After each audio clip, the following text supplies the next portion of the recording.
Hello everyone, my name is Aiden Fro, and for today's presentation I'll be talking about how WWE, although being fake, is still dangerous for the athletes in WWE. So the general purpose is to persuade the audience into seeing that even though professional wrestling is fake, that the athletes still deserve your respect because they put their bodies on the line in order to make entertainment for you. Alright, so let me give you a situation. Imagine you're climbing up a 20-foot ladder, and right below you is a man on top of a wooden table. And your job is to jump off that ladder, and go straight through that man. What thoughts would be running through your mind? Maybe the injuries that you might sustain. Or maybe it's going to be whether the guy that you're going to land on is going to be okay.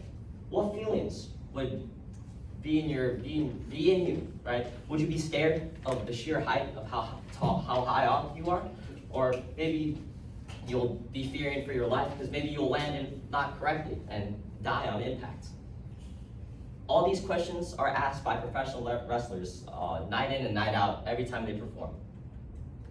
In 1998, in the iconic Hell in a Cell match, Mankind went against The Undertaker in a 25-minute long wrestling match, where Mankind, Mick Foley, sustained multiple injuries such as a dislocated jaw, shoulder, and missing teeth. Pro wrestling always gets a bad rap because it's fake, it's scripted. But no one really understands the risks that all these performers go through every night. My hope for this presentation is for you guys to gain respect for professional wrestlers for doing what they do. I've been watching professional wrestling ever since I was a little kid, maybe three or four, and this is one of the topics that I know a lot about. Even though wrestling is scripted, there are consequences to these matches. And to help understand that, we're going to go back to the Mankind versus Undertaker match. Main point, the wrestlers in WWE put their body on the line on multiple occasions, and it has lasting effects on them. Right. Mankind versus The Undertaker, Hell in a Cell, 1998. As I said, it was in 1998. Mankind went against The Undertaker in a 25-minute Hell in a Cell match, which left permanent injuries to Mick Foley. Mick Foley fell off a 16-foot high steel cage through a table, was sent through the steel cage itself unexpectedly, was not scripted, into the ring below, and was choke slammed into multiple thumbtacks, which are pins, yes. The injury report showed that Mick Foley had suffered a concussion, dislocated jaw, and a dislocated shoulder.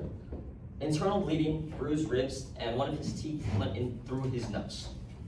Now Mick Foley has missing teeth and most likely possible brain damage, most likely, from this match. So that's one example. A second example, the tragic death of Owen Hart. In 1999, Owen Hart tragically passed away after a malfunction with a stunt on his zipline. He came down from the top of the arena on a zipline. So there was a malfunction with his harness and fell 76 feet on top of the ropes. This caused internal bleeding and separation of the aorta. He was later pronounced dead at the hospital. It was 78 feet. It was even worse. I know, that's pretty bad. Another example would be Edge versus Jeff Hardy in WrestleMania 17. Edge is the wrestler on the ladder. He went up a 20-foot ladder where Jeff Hardy was hanging from the belts and speared him straight onto the ground for 20 feet. This would later be a consequence of him retiring early due to neck and back injuries. All of these pro wrestlers put their body on line, but for what purpose? My second point is that even though that there are many ways wrestlers could avoid this, they do it only because of the love of the business and to entertain people. For example, Shane McMahon. Shane McMahon is the son of the billionaire owner Vincent McMahon, who owns previously WWE.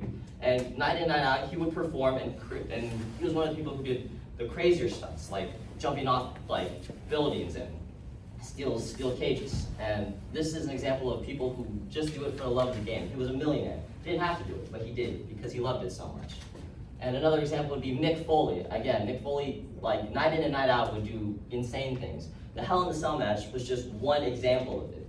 He would later return to get hit by flaming barbed wire and go through even more attacks.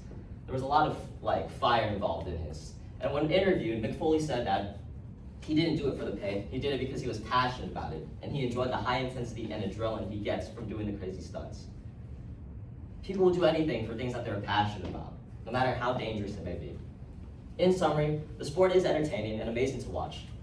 but people's death-defying stunts grab the attention. But you have to remember that they're people just like us, and they bleed and they die.